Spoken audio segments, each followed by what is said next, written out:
সালামু আলাইকুম। আমি নাইম দক্ষিণ কোরিয়া থেকে সবাইকে স্বাগত জানাচ্ছি আমার ইউটিউব চ্যানেল নাইমিলিতে।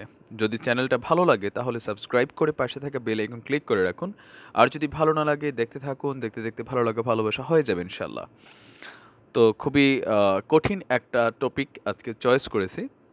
তো এই টপিক নিয়ে কথা বলতে গেলে দুইটা জিনিস খেয়াল রাখা উচিত, যে এইখানে আমাকে যারা শোনেন, তো অনেকে আছেন যে এই রাজাকার শব্দটার সাথে একটু অ্যালার্জি আছে।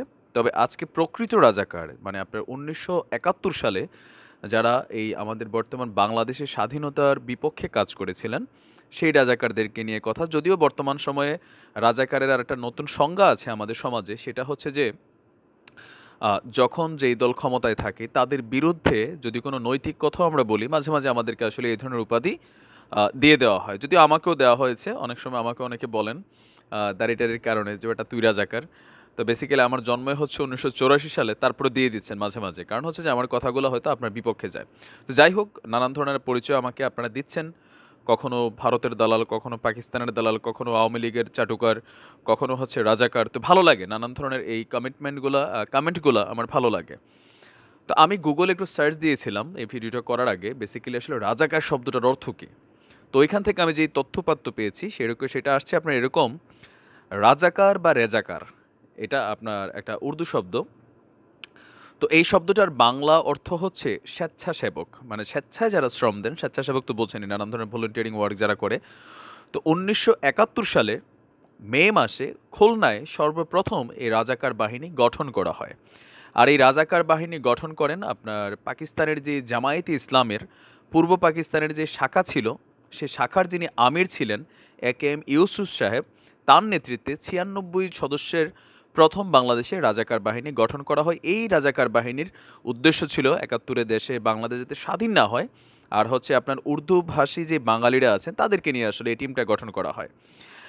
আর আপনার হচ্ছে যে খান জাহান আলী রোডে আনসার ক্যাম্পে বেসিক্যালি এটা তখন আপনার প্রথম শাখা উদ্বোধন করা হয়। তো এই কথাগুলো আসলে আমি কেন বলছি সেটার কারণ আছে। আমাদের বাংলাদেশের মুক্তিযোদ্ধা বিষয়ক মন্ত্রণালয় থেকে এক বিবৃতিতে বলা হয়েছে, আগামীকাল মানে আজকে 15ই ডিসেম্বরে আপনার ঠিক আমাদের কি বলা হয় যে বিজয় দিবসের একদিন আগে নতুন করে 11,000 রাজাকারের তালিকা গঠন করা হয়েছে। তো এই 11,000 যেই রাজাকারের নাম প্রকাশ করা হবে, এই বিষয়ে নিশ্চিত করেছেন আমাদের মুক্তিযুদ্ধ বিষয়ক মন্ত্রী একেএম আকম মুজাম্মেল হক সাহেব। আর এটার গণমাধ্যমে এটা বিবৃতি করেছেন আপনার হচ্ছে যে সুফি আবদুল্লাহিল মারুফ, তিনি মনে হয় আপনার মুক্তিযুদ্ধ বিষয়ক মন্ত্রণালয়ের কোনো কর্মকর্তা, যিনি ব্রিফিং করেন। এটা এসেছে। তো বিজয় দিবসকে সামনে রেখে এটা 15 তারিখ প্রকাশ করা হচ্ছে। এখন এই 11,000 রাজাকারের মধ্যে আসলে কাদের নাম চলে আসছে? তো মুক্তিযুদ্ধ বিষয়ক মন্ত্রী তিনি বলেছেন এখানে নতুন কারো নাম ইনক্লুড করা হয়নি। বেসিক্যালি 1971 সালে আপনার তৎকালীন যারা পশ্চিম পাকিস্তান থেকে আপনার বিভিন্ন সময় ভাতা নিয়েছে স্বাধীনতা যুদ্ধের আপনার সময়, নাম্বার ওয়ান, যাদের নামে পশ্চিম পাকিস্তান থেকে অস্ত্র এসেছে, যাদের নাম জেলা প্রশাসন, গোয়েন্দা বাহিনী বা বিভিন্ন ইয়ার কাছে ওই সময় লিপিবদ্ধ ছিল, ইভেন যারা আপনার পাকিস্তানকে সরাসরি মদত দিয়েছিল। তো রাজাকার ছিল, রাজাকার বাংলাদেশে ছিল, এটা খুবই আপনার প্রতিষ্ঠিত একটা সত্য কথা, অস্বীকার করার কোনো উপায় নেই। কারণ স্বাধীনতার সময় একটা শ্রেণী বাংলাদেশের স্বাধীনতা চায়নি, এই শ্রেণীর কিছু অংশ এখনও কিন্তু আমাদের সমাজে আসলে রয়ে গেছে, বিভিন্ন সময় এটা আপনার চোখের সামনে পড়ে। বাট এখনকার প্রজন্মের মধ্যে এসে রাজাকারের সংখ্যাটা একটু চেঞ্জ হয়ে গেছে। মানে বিগত বেশ কয়েক বছর ধরে যদি আপনি খেয়াল করেন যে সরকার বিরোধী কোনো কথা যদি কেউ বলে আর তার যদি সামান্য দাড়িটাড়ি থাকে, তা আমরা আসলে তাদেরকে একটা নব্য রাজাকার হিসাবে আমরা উপাধি দিয়ে দিচ্ছি। আবার ধরেন নতুন মুক্তিযুদ্ধ, আপনার অনেক সময় আমি দেখি যে অনেকে বলেন দ্বিতীয় প্রজন্মের মুক্তিযোদ্ধা। তো দ্বিতীয় প্রজন্মের মুক্তিযোদ্ধারা যেমন তৈরি হয়েছেন, আবার এই দ্বিতীয় প্রজন্মের নব্য রাজাকারও প্রত্যেকটা রাজনৈতিক দল তাদের বিভিন্ন জায়গা থেকে, অ্যাঙ্গেল থেকে আমাদেরকে দমানোর জন্য এই ধরনের শব্দ ব্যবহার করেন। এখন নব্য রাজাকাররা আসলে কারা? যদি নব্য রাজাকার শব্দটা ব্যবহার করতে হয় তাহলে আপনার খেয়াল রাখা উচিত যে এই শব্দটা তাদের বেলায় প্রযোজ্য যারা বাংলাদেশ নামক স্বাধীন একটা রাষ্ট্রে ভূখণ্ডে বসবাস করে সরকারের বিভিন্ন জায়গাতে বসে বসে আপনার দেখা গেছে রাষ্ট্রকে লুটপাটে ব্যস্ত থাকে। আর এই রকম নব্য রাজাকারদের যদি তালিকা করা হয়, আমার মনে হয় যে বাংলাদেশ সরকারের বিভিন্ন সময়ে ক্ষমতা থাকা যে রাজনৈতিক দলগুলো আছেন তাদের নেতা, এমপি, মন্ত্রীরা সর্বপ্রথম ওই লিস্টে উঠে যাবে। আর দ্বিতীয় লিস্টে আসবে তাদের যে ডান হাত বাম হাত, তাদের যে চেলা বিচি নেতা যারা আছে। আমাদের এই ভিডিও বক্তব্য করাও কিন্তু আসলে রিস্কি ব্যাপার, তারপরেও আমি এখানে আমার গঠনমূলক মন্তব্য করছি। এখন এই নব্য রাজাকারদের তালিকা আপনার যেই মিনিস্ট্রি থেকে করা হচ্ছে মুক্তিযুদ্ধ বিষয়ক মন্ত্রণালয় থেকে, সেইখানে আসলে এই মানে তালিকাটা কতটুকু ফেয়ার হইতে পারে এটা সম্পর্কে অনেকেই হয়তো আপনার দ্বিমত পোষণ করবেন। আমিও এটা দ্বিমত পোষণ করার পক্ষে। কেন? যে আসলে আমাদের প্রশাসনের বিভিন্ন যারা ইনভেস্টিগেটর অফিসার আছেন বা যারা দায়িত্বশীল আছেন, আমি দেখেছি যে আপনার ৮ মাসের শিশু, ২ বছরের শিশু, ১.৫ বছরের শিশু মানে মইরা গেছে, ২ বছর ৫ বছর হয়ে গেছে এমন মানুষ বিভিন্ন সময় পুলিশের খাতায় আপনার খুনের আসামি, তারপরে হচ্ছে নানান ধরনের ধর্ষণের আসামি, এরকম নানান বিষয়, এরকম পিচ্চি পিচ্চি বা আননোন ইম্পসিবল ক্যারেক্টারগুলোকেও আপনার আসলে তালিকার মধ্যে ঢুকাই দেওয়া হয় সামান্য কিছু টাকার বিনিময়ে। তো এখন যখন এই নব্য রাজাকারদের তালিকা করা হয়েছে ১১,০০০, আমি আশা করি বা আমি আশা করতে চাই, বাংলাদেশের মানুষ আশা করতে চায় যে রাজাকাররা যদি আরও থাকে সেটা তালিকা প্রকাশ হোক। কিন্তু এই তালিকা করতে গিয়ে কোনো ধরনের রাজনৈতিক দমন নিপীড়ন আপনার হতে পারে, যে কোনো রাজনৈতিক দলের নেতা তাকে দমন করার জন্য অথবা তার অনুসারীদের দমন করার জন্য ভালো কিছু মানুষ আসলে ফেঁসে যাবে কিনা। তবে আমি বিশ্বাস রাখতে চাই, যদিও আমার সাথে অনেকে মনে করবেন যে ভাই এই বিশ্বাসের দাম নাই, তারপরে রাখতে চাই। আমি আস্থাশীল মানুষ, আমি মনে করি যে আমি আসলে পজিটিভ থিঙ্কিং করতে পছন্দ করি, যদিও আপনার কাজে দেয় না, তারপরেও আমি ধরে নিচ্ছি যে মুক্তিযুদ্ধ বিষয়ক মন্ত্রণালয় যাদেরকে দিয়ে এই কাজগুলো করাচ্ছেন তারা অবশ্যই দায়িত্বশীলতার পরিচয় দিবেন।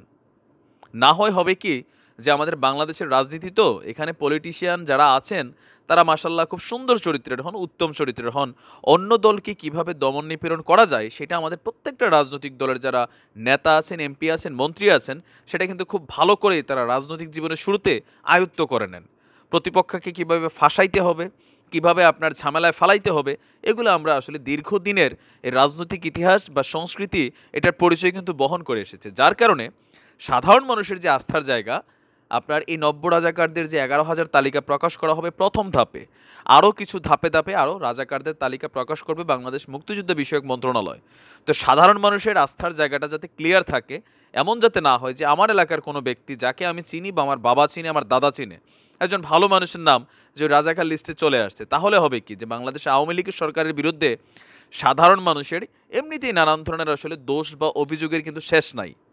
এটা যদি হয় তাহলে নতুন করে আরেকটা বিতর্ক সামনে আসবে যে বাংলাদেশে আওয়ামী লীগ তাদের ক্ষমতার কি বলে কন্টিনিউ করার জন্য নতুন করে এটা একটা রাজনৈতিক চাল দিয়েছে, আর এই চালের শিকার কোথাও না কোথাও বিএনপি এবং জামায়াত সম্পর্কিত যারা আছে তারা। এখন যারা অরিজিনালি ১৯৭১ সালে রাজাকার ছিল তাদের শাস্তি হোক, সেটা আমি শতভাগ চাই। কারণ বাংলাদেশ আমার দেশ, আমি বাংলাদেশি হিসেবে নিজেকে পরিচয় দিতে পছন্দ করি। আমি ভারতের দালাল বা পাকিস্তানের দালাল হিসেবে নিজের পরিচয়টা দিতে পছন্দ করি না।